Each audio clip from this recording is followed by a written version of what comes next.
It's noon on the West Coast, 3 o'clock in D.C., where President Trump is laying down the law on immigration, telling lawmakers if they want to protect young dreamers, he wants Congress to build his wall, change the green card system, and hire thousands more border agents. And that's just to get started. But for Democrats, the wall itself is a non-starter. Now, the fight. The president also claiming the Republican Senator Bob Corker of Tennessee begged for an endorsement, but Senator Corker says that's not how it went down. And the senator is blasting back, calling the White House an adult daycare center and warning that President Trump could be putting us on a path to World War III. Plus, fires in California wine country, the flames blocking some escape routes. This fire is explosive. We're looking at a 20,000-acre fire that started about 9:30 last night. Now people are hurt. At least 1,500 buildings destroyed, and evacuations number 20,000. The firefighters putting their lives on the line. Let's get to it. Now, Shepard Smith reporting live from the Fox News deck. And good Monday afternoon from the Fox News deck. President Trump sending law for a plan to protect the so-called dreamers, the hundreds of thousands of immigrants whose parents brought them to the United States without documents. As I mentioned, the list includes President Trump's long-promised wall along the southern border, also new rules to make it easier to deport children entering the United States, and 10,000 more immigration officers. It doesn't end there. But the White House has not said whether the president considers each item non-negotiable. President Trump last month announced he would end President Obama's program that protects the dreamers and gave Congress 6 months to come up with a plan. But Democrats are already calling the president's list impossible. The Senate Minority Leader, Chuck Schumer, and the House Minority Leader, Nancy Pelosi, say the president is going back on an agreement that they made with him when they all had dinner last month. Together, the two write, "We told the president at our meeting that we were open and to reasonable border security measures alongside the DREAM Act. But this list goes so far beyond what is reasonable. The list includes the wall, which was explicitly ruled out of the negotiations. If the president was serious about protecting the dreamers, his staff has not made a good faith effort to do so." So where will the negotiations go? Could the president get it done without the Democrats? Rich Edson's on Fox Top Story live at the White House. What else, Rich, does the president say that he wants here? Shep, the president describes these as a list of priorities, and it really represents an overhaul of U.S. immigration policy. In addition to thousands of additional federal agents to go after immigration, it also calls for 300 federal prosecutors to handle immigration cases, increased penalties for those who enter the country illegally, a green card system that limits its preferences for family members and favors skilled workers instead, and require employers to use E-Verify. It's a system that companies use to check the immigration status of prospective employees. Also on top of this, Shep, the administration is calling to deny block grants and federal grants to sanctuary cities. The president, in a letter to congressional leaders, said about this that, quote, "Immigration reform must create more jobs, higher wages, and greater security for Americans, now and for future generations.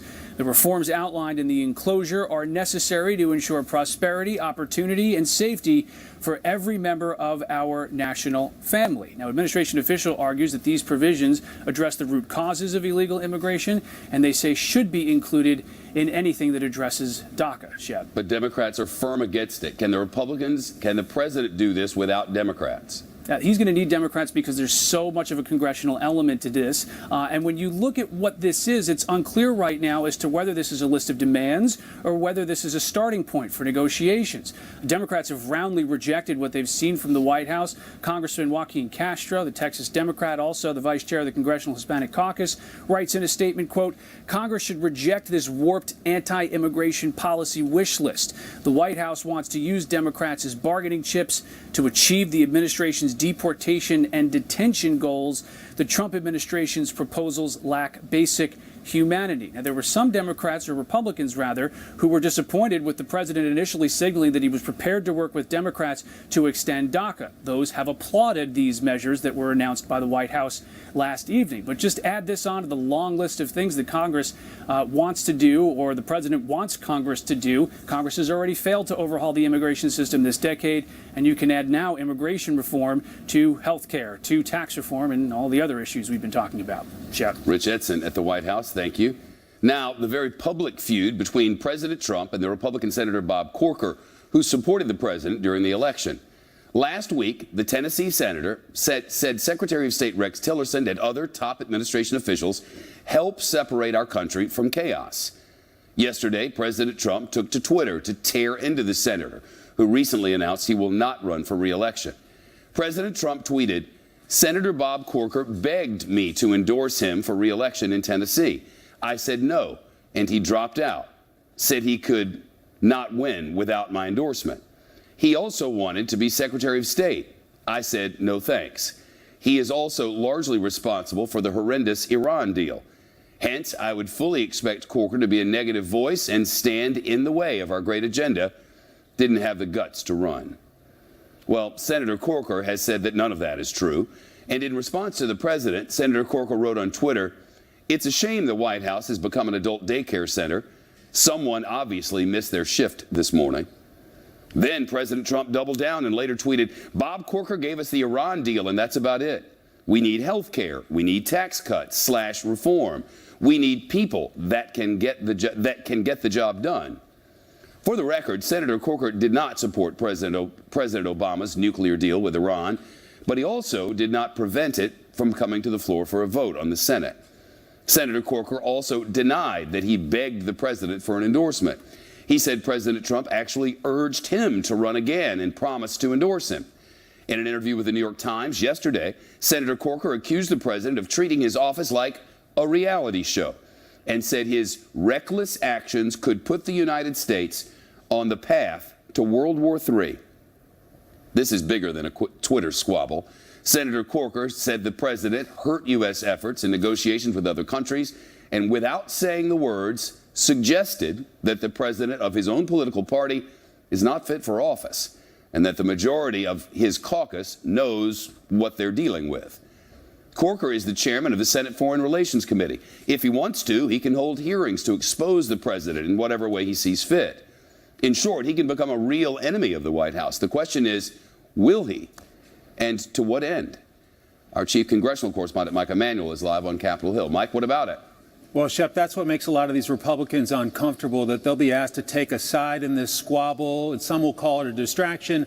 Others will worry about the impact on the legislative priorities going forward if this feud continues. Today, Senate Majority Leader Mitch McConnell defended Bob Corker, calling him a valuable member of the Senate Republican caucus. McConnell also noted that Corker's on the Budget Committee and will be a particularly important player as they move the budget to the floor next week. As chairman of the Senate Foreign Relations Committee, Corker's a major player on critical issues like North Korea, Iran, and other hotspots around the world. A key member of the president's team downplayed this dispute.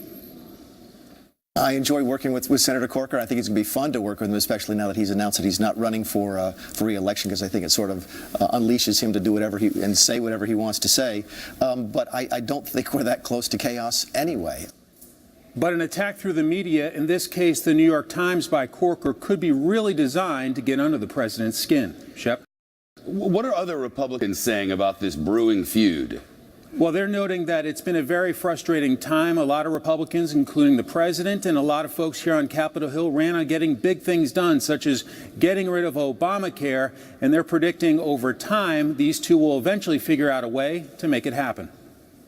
I think in the end they're going to come together because Senator Corker recognizes, just as the president does, that the middle class of this country needs to see tax cuts. We need to see a repeal and replace, and we need to deliver on our promises that we ran on as a party. Considering attacks on Senators John McCain, Lisa Murkowski, and Jeff Flake have not produced results, expect plenty of second-guessing about the wisdom in going after Corker. Shep? Mike Emanuel on the Hill. Mike, thank you. Republican lawmakers could not change Obamacare, so now it looks like the president is planning to make a move all by himself. Have you heard about this? An executive order that could affect the insurance prices we pay and the coverage we get. The details on this report coming up from the Fox News deck on this Monday afternoon.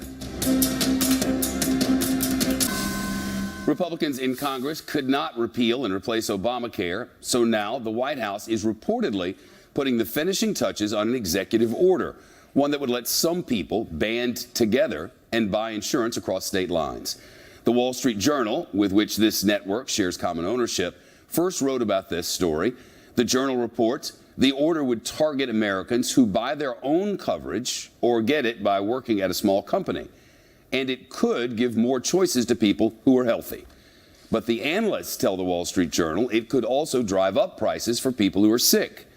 Let's bring in A.B. Stoddard, associate editor and columnist for Real Clear Politics. She's also host of No Labels Radio on the POTUS channel on Sirius XM 124. Good to see you. Good to see you, Shepard. A new crack at healthcare on some level. Well, I think it's well-intentioned. Obviously, these marketplaces, without a repair job, they were supposed to be repeal and replace. They were supposed to make some fixes. And without a repair job, this program's still in real trouble. Insurance companies have left it. Others that are still in the exchanges are threatening to leave. The deductibles and premiums for people in those exchanges, not to mention they don't have good choices, are really, really high and threatening to get higher. And so if you look at what is sort of the next step after these failures to repeal the law, there's a good faith effort here to try to reduce prices, and that's a great goal. This executive order seems to be intended to do that, but what it's going to do, as you point out, is tip the balance again away from people who have pre-existing conditions so that those remaining in these exchanges, and this is what Obamacare was meant to prevent, will be in a pool of sicker people paying higher prices with fewer and fewer choices, almost to the point for some people where their care for their illnesses or pre-existing conditions will become unaffordable. And so while this will appeal to some people, it comes with a price. And if voters next year, Shep, look at the Republicans and say, oh, you did this and you did that, but you didn't really overhaul this law and make better changes, and now I'm still in it and things are much more expensive and I have fewer choices, that is going to be a political liability on their shoulders. On the feud with Bob Corker, the White House feud with Bob Corker, we know what Bob Corker has said. We know how President Trump has responded. But in the big picture, what is Bob Corker doing here?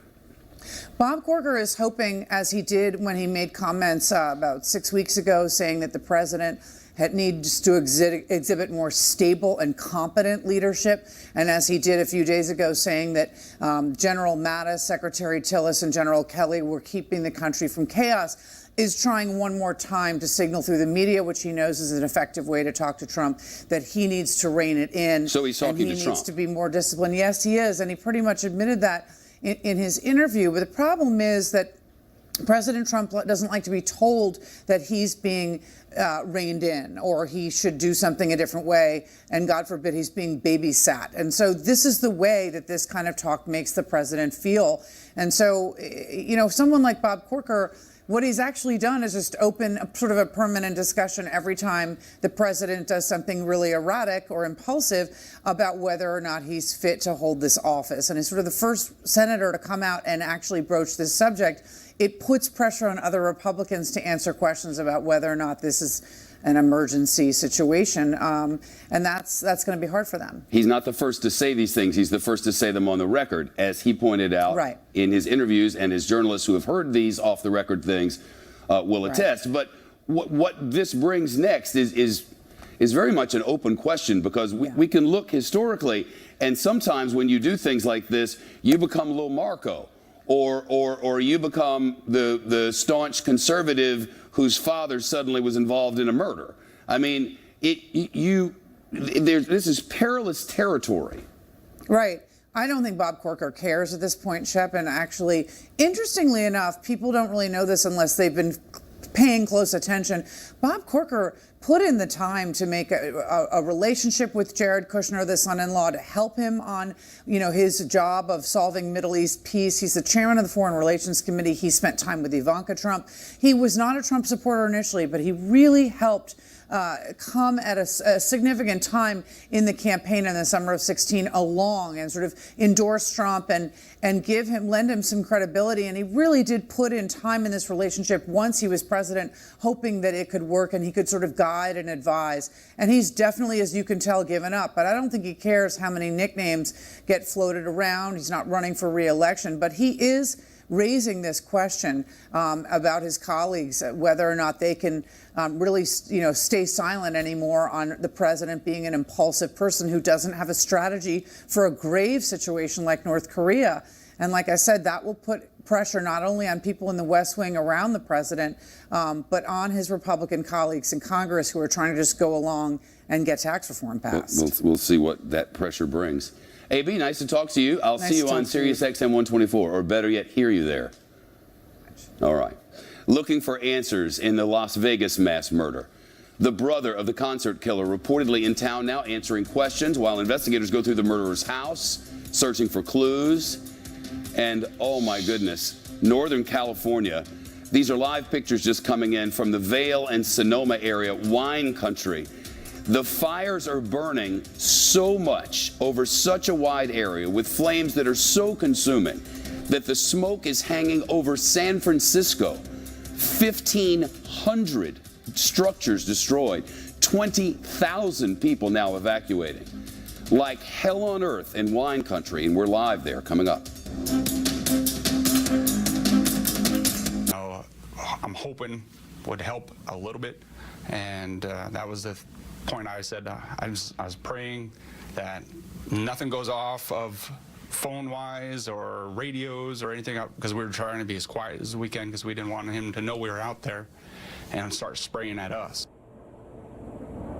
Those officers saying there was so much ammunition and guns, they thought they were looking at a gun store almost. Shep. Jason Aldean was on stage when this shooting began, and I read and see that he was back yesterday. Yeah, so many people, not only the visitors here, but also the people who live in Las Vegas are really coming together, and they're getting a lot of support from all over the place. As you said, yesterday, Jason Aldean visited the victims in a hospital. He was on stage when the terror began on Sunday. Churches, of course, were packed as people prayed for healing and recovery. Vice President Mike Pence was here on Saturday, of course, following the president who came last Wednesday. And last night, exactly 1 week after the massacre, many hotels and casinos turned off their marquees for exactly 11 minutes from 10:05 to 10:16 p.m. In honor of the victims. And we have an update that several people have left the hospitals over the weekend. We now have 48 we know of still in hospitals, 25 of them in critical condition. Shep. Dan Springer in Vegas for us. Thank you. Dealing with North Korea, the Defense Secretary Mattis warning the military to be ready in the event that diplomatic efforts fail. And President Trump today tweeting that our policies have not worked against the nuclear nation. But a man who closely tracks the situation inside North Korea says the president's latest effort could actually end up disarming that dictator. He's here to explain. And then we'll get to California, where the fires are still spreading. Thousands of acres in wine country. And now there are injuries and firefighters on the front lines. What you just saw was, until just a few hours ago, a house. Live coverage ahead. I'm Leah Gabriel with the Fox Report and more of today's headlines. The Spanish government warning it is ready to respond if the northeastern region of Catalonia declares independence this week. Lawmakers in Catalonia claim 90% of voters voted to break away. We have seen massive protests and fights with police in the streets of Barcelona. Well, 2 more patients have died weeks after Hurricane Irma knocked out air conditioning at a nursing home near Miami and turned it into an oven. Cops in Hollywood, Florida say those conditions killed a total of 14 patients. Investigators say the staff waited days to call 911, even though the nursing home was right across the street from a hospital. The state suspended the home's license and a criminal investigation is underway. And a Miami Dolphins football coach has resigned after video came out of him snorting white powder off a desk. In a statement, he apologized to the Dolphins and said the sole focus will be on getting... Defense Secretary Mattis telling American soldiers that they must stand ready in case of possible military action against North Korea. So there's one thing the U.S. Army can do, and that is you have got to be ready to ensure that we have military options that our president can employ if needed. The defense secretary now says right now the international community is taking a diplomatic approach to North Korea, but he says there is no way to know what the rogue regime will do next. This morning, President Trump tweeted, "Our country has been unsuccessfully dealing with North Korea for 25 years, giving billions of dollars and getting nothing. Policy didn't work." And over the weekend, he tweeted that only one thing will work when dealing with North Korea, but he didn't specifically say what that one thing is. Well, you'll figure that out pretty soon. Okay. North Korea sometimes tests weapons on major holidays, and that country today marks the anniversary of the ruling party's creation. But it is unclear thus far whether the dictator there has anything planned. Gordon Chang is here. He's a foreign affairs journalist and author of the book Nuclear Showdown, North Korea Takes on the World. You've said that some of our actions may actually disarm him. What are you talking about? Well, President Trump has a September 21 executive order, and that executive order basically says anyone who does business with North Korea does not do business with the United States. Now, this is a ratcheting up of pressure that started in the Obama administration about a year ago, and we also saw it on June 29th of this year when President Trump severed a Chinese bank from the U.S. And from the global financial system for money laundering. So there have been these series of actions over the course of the last 12 months that mean that North Korea won't get the money for its nukes, missiles, or gift politics. Gift politics is Kim Jong-un buying the support of the people around him with Mercedes, Rolexes, all sorts of luxury items. How do these presidential tweets affect things? Well, they don't help. And the one thing that I'm concerned about is President Trump actually has a pretty good strategy of isolating North Korea. But we don't talk about that. He should be every day saying to countries around the world, cut off your flow of funds to North Korea. We should be discussing that. Instead, we're talking about insults, threats, tweets. And you know, Kim Jong-un, the ruler of North Korea, and Trump, they trade these disparaging comments about each other's mental condition. Yes, it's really interesting, but the president is feeding that when he should be actually talking about his substantive policies. The State Department has said, and analysts say they believe from the government, that they believe he is rational on some level, that he does not have mental impairments, if you will. That is what they say, isn't it? Is that Trump or Kim Jong-un? Okay, I'm talking about Kim Jong-un. Come on.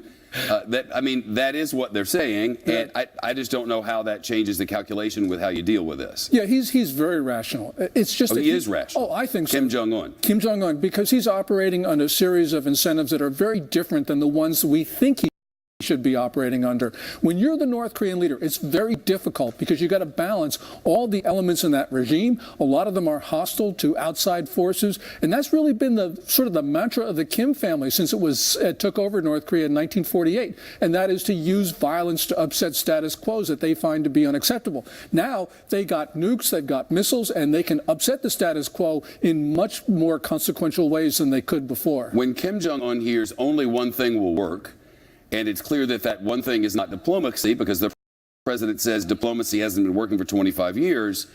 How is that taken? And how, if at all, does it change the equation? Yeah, there's only one way for anyone, including Kim Jong-un, to take that, and that is basically Trump is saying that only war is going to work. And that is sort of contradictory because, you know, the president has this really good policy, as I mentioned, about strangling the regime. And it actually can work over time. But, you know, Trump is not saying it will. What he's talking about is the use of force. There's too much war talk in Washington, too much war talk in Pyongyang, and that really is creating a dynamic that sort of could take us beyond where we need to be. The better talk is other nations you must isolate, and if you don't, we will not deal with you, which is the policy. Which, right, you know, and a lot of countries have cut off their economic ties with North Korea. But, you know, for instance, a country like Chile, it's selling wine to the North Koreans. Well, we shouldn't be buying Chilean wine. And what we should be saying to them is, look, you can't sell anything to the U.S. if you want to sell something to North Korea. That's what Trump should be tweeting about if he's going to tweet about anything. It's good to talk to you, Gordon. Gordon Chang, thanks. Thanks, Shep. It's not just Facebook. The Washington Post now reports Russian operatives bought advertisements through Google to interfere with the 2016 election in the United States. According to the Post, the Russians spent tens of thousands of dollars trying to spread false information on YouTube, Gmail, and other Google sites. The news comes after Facebook revealed a Russian company linked to the Kremlin bought more than 3,000 political ads. Trace Gallagher with the rest of the story live for us. What else are we learning about these advertising buys on Google?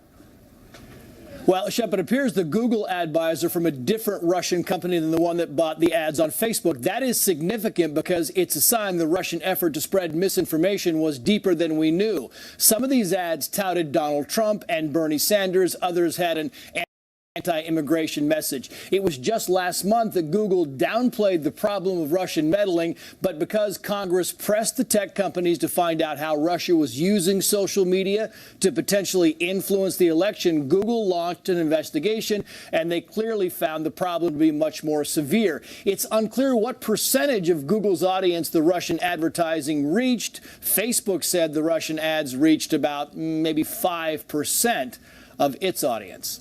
Shep. Hey, Trace, there's a new email concerning the Trump Tower meeting last year between Donald Trump Jr. and a Russian lawyer. What's with that? Well, you'll recall, Shep, the Russian lawyer is Natalia Veselnitskaya. She met with Donald Trump Jr. in June of 2016. Jared Kushner and then campaign manager Paul Manafort were also on hand. A music promoter named Rob Goldstone set up the meeting and told Trump Jr. the Russian lawyer had incriminating information on Hillary Clinton and her connection to the Russians. The Russian lawyer maintains the meeting was only to discuss the Magnitsky Act. That's the law that imposed U.S. sanctions on Russia for violating human rights. Well, this new email released to Fox News seems to back up Veselnitskaya's story because she specifically asked the music promoter if she could bring along a lobbyist to the meeting that had already been working with Congress on the Magnitsky Act, writing, and I'm quoting here, he has invaluable knowledge about the positions held by the members of the Foreign Relations Committee that will be very important to our discussion. And you can bet the Trump campaign will certainly use that email to argue there was no collusion between the campaign and the Russian government. Shep. Trace Gallagher, thank you. A Fox extreme weather alert now. What's left of Hurricane Nate drenching parts of the Northeast today after making a second landfall near Biloxi, Mississippi early yesterday morning. Some images to show you in our slideshow this afternoon. Forecasters say Nate came ashore as a Category 1 storm and knocked out electricity to at least 100,000 people right away. But officials say power crews have already fixed and restored most of it. Here you can see workers in Biloxi clearing away downed trees yesterday. Here, officials in Mississippi, Alabama, and Louisiana, and Florida for that matter, say there are no reports of major damage, but you can see how hurricane-force winds toppled a tree under this man's home in Biloxi. And some pumpkins nearby at a farm in Pass Christian, Mississippi, south and west of Gulfport. Pumpkins all over the road there. This is floodwaters surrounding a complex in Pensacola Beach over in Florida. This was kind of widespread. Here's what it looks like right now. Forecasters say that storm, whoops, one too many. Forecasters say that storm will dump heavy rains and wind on part of the Northeast, possibly causing travel delays during tonight's commute in New York through Boston before heading out to sea. It's a rainy, humid, tropical-like afternoon in New York City. It'll be over for the U.S. by tomorrow. Some people in Puerto Rico say that they're still not getting the help they need nearly 3 weeks after Hurricane Maria tore across that U.S. territory. The storm knocked down power lines and cell phone towers and washed out roads and bridges, making it hard for emergency workers to deliver the supplies. Puerto Rican officials now report 85% of the island still has no power. And they say crews may not be able to restore it in some places until next year. Mike Tobin on scene for us in San Juan. Mike? Shep, this is Barrio Obrero, a neighborhood that would be needy without the storm damage. And we're just 10 minutes away from FEMA headquarters in San Juan. With all of the aid that is rolling into Puerto Rico, people in this neighborhood say it's moving right past them. We are the forgotten people because this here is in the poor section. Water bulges in the tarp where there used to be a roof on the house Justina Ramos shares with her daughter, and it drips in through the light socket. More than 2 weeks since the storm and just 10 minutes from FEMA headquarters. FEMA sent a message to my daughter that they couldn't get over here. There was no way that they could get over here. Jose Luis Torres Rodriguez has a pile of rubble that was his house. He also says he went to FEMA for help. No, nadie. He says no one showed up. He's received no help. Residents of Barrio Obrero have taken to burning coconuts because the husk makes a lot of smoke, and the smoke keeps the mosquitoes at bay. Whatever cleanup has happened here has happened by hand. Ahí no sabemos a quién culpar. Leonidas Jimenez says San Juan Mayor Carmen Yulín Cruz should come to the neighborhood because she does when she wants votes.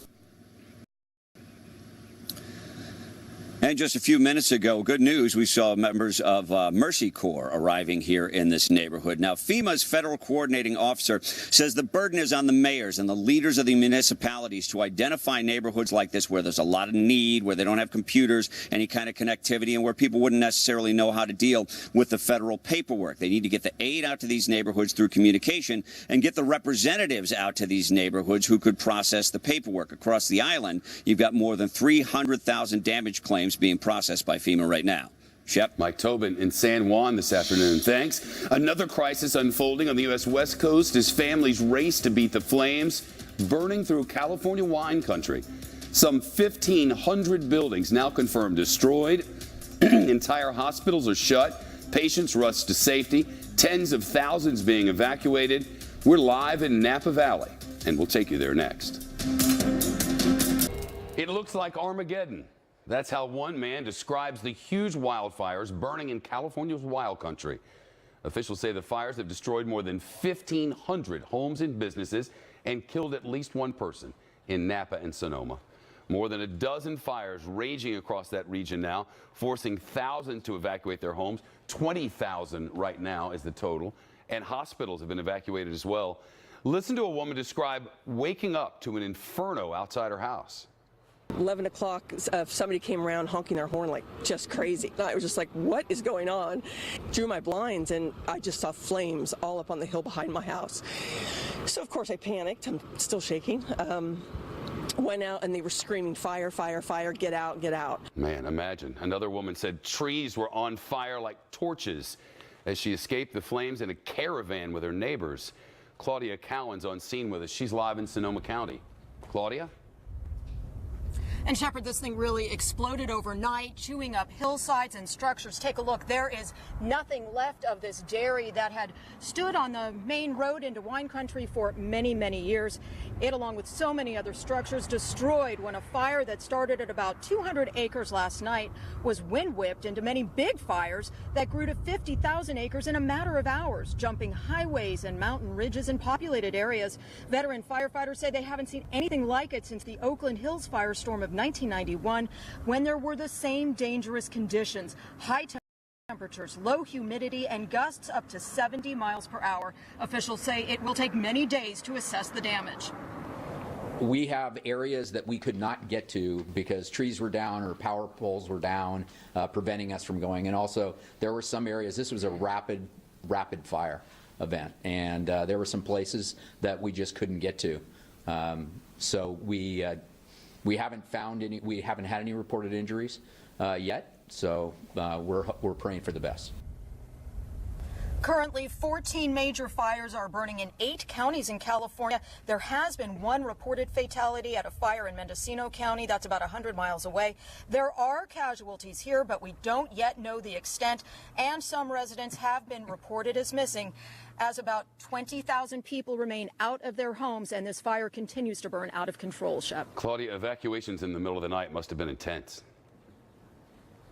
You know, I had friends texting me in the middle of the night talking about how they barely escaped with their lives, grabbing what they could at 2 in the morning and just racing out in their pajamas, trying to find an open road that wasn't blocked by flames. Amid the smoke and the flames, there was a lot of confusion. Listen. People running red lights, people not overreacting, but there's panic for sure. There's a little chaos ensuing. It's a scary time. And we're hearing now that some of the evacuation centers in Napa and in Santa Rosa are starting to fill up. As you mentioned, Shepard, a number of hospitals had to be evacuated as well. The good news, the winds are starting to calm down a little bit now, but we have another very warm day on tap, along with a lot of unhealthy air. You can see the smoke, you can taste it, you can feel it in your eyes. And Shepard, a lot of very worried homeowners wondering if anything's left. Claudia Cowan in Sonoma. Live pictures coming to us from Napa County, where the flames are still burning. Just 10 minutes to 1 o'clock in the afternoon. The worst of the day has not yet passed. One of the biggest stars in Hollywood once called Harvey Weinstein her god. A far cry from what she has to say about him now. That says even more women are coming forward with stories about the disgraced movie mogul. The details coming up. One of the biggest actresses in all of Hollywood speaking out now about the downfall of the famous movie producer Harvey Weinstein. Meryl Streep, who's worked with Weinstein on multiple films, called his actions disgraceful, inexcusable, and an abuse of power. The Weinstein Company fired its co-founder yesterday after a New York Times investigation on decades of sexual harassment accusations from actresses and employees. Jonathan Hunt live in Los Angeles with the rest of the story. Jonathan? Shep, a 3-decade career destroyed in 3 days. It appears the Weinstein Company simply ran out of room for maneuver as this cascade of allegations over Harvey Weinstein's behavior kept coming, and the board, including his brother Bob, decided he had to go. The company issued a statement last night saying, quote, "In light of new information about misconduct by Harvey Weinstein that has emerged in the past few days, the directors of the Weinstein Company have determined and have informed Harvey Weinstein that his employment with the Weinstein Company is terminated effective immediately." A couple of his highest profile lawyers have now also stepped aside, Shep. We heard from Harvey Weinstein last week. He was planning to sue the New York Times, which of course first published these lurid allegations. I've reached out to what remains of his legal team and PR team today to find out if that is still the plan. They have not yet responded, Shep. Jonathan, Hollywood insiders are also reacting, though not all of them, but some are. Yeah, interestingly, a lot have been quiet, which might be an indication of the power that the Weinstein name still carries. But some are speaking out, among them Lena Dunham, the writer and actress, who said on Twitter, quote, "Easy to think Weinstein Company took swift action, but this has actually been the slowest action because they always knew." The Guardians of the Galaxy director James Gunn, amid some colorful language, also tweeted, quote, "If even 1/10 of the stories about Harvey Weinstein are true, and I believe they are, then good riddance." He also said the, quote, "enabling must end." And it is interesting, Shep, you don't find many people here in Hollywood expressing much surprise, which is a disturbing sign that it appears a lot of people knew or suspected this behavior was going on and yet did nothing about it. Shep? Jonathan, thanks.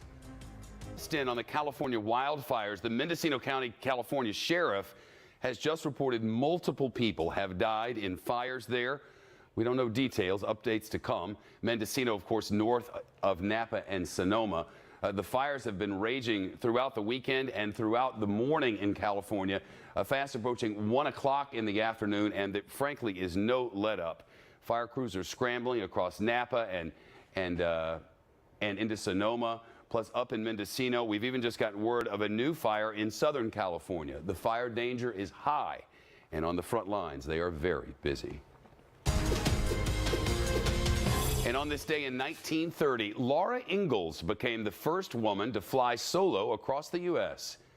Not the Little House on the Prairie author. Laura Ingalls, the pilot, took off from Long Island. 4 days and several stops later, she landed outside Los Angeles. Total time in the air 30 hours, 27 minutes.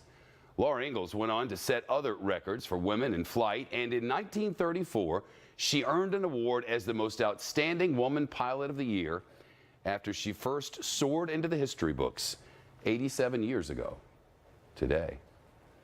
Should news break out, we'll break in, because breaking news changes everything on Fox News Channel. Your World with Neil Cavuto starts right now.